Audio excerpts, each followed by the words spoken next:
In today's video, I am going to teach you how to create Brevo newsletter sign-up form. Creating a sign-up form is one of the simplest ways to grow your email list because it gives visitors an easy place to subscribe while you keep everything organized inside Brevo. To get started, go to the Marketing tab in your Brevo dashboard and then select Forms. Take a moment to make sure you are in the correct section because Forms is where you will build and manage sign-up experiences. Once you are on the Forms page, look for the option to create something new, since that is where your custom form will begin.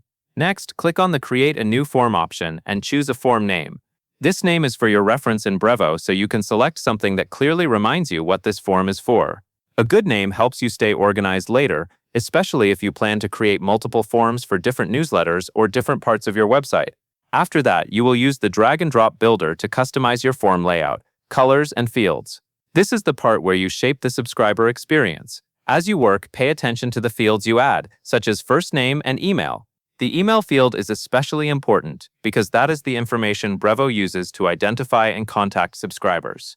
If you include first name, it can also help you personalize emails later. Spend a little time adjusting the layout so it looks clean and easy to complete.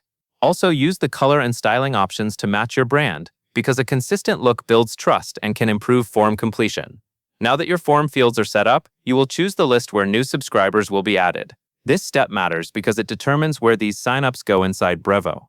Select the correct audience or list that matches the newsletter people are subscribing to. Then configure your opt-in settings. You will typically see options like single opt-in and double opt-in. Single opt-in adds subscribers immediately, while double opt-in adds an extra confirmation step to help ensure email addresses are accurate. Choose the option that aligns with your preferences for consent and list quality. Once your opt-in settings are configured, you will set what happens after someone submits the form.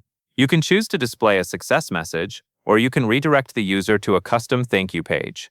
If you prefer a simple approach, a success message is quick and clear. If you want a more customized experience, redirecting to a thank you page can help you confirm the subscription and guide visitors to the next step, all while keeping your messaging consistent.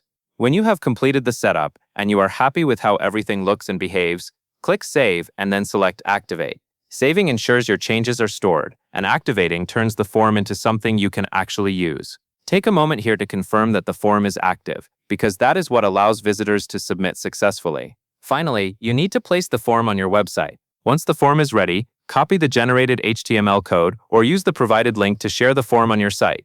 If you are working with a website builder or custom site, the HTML code is usually pasted into the appropriate embed area. If you use the provided link option, you can often add it in a way that the platform handles automatically.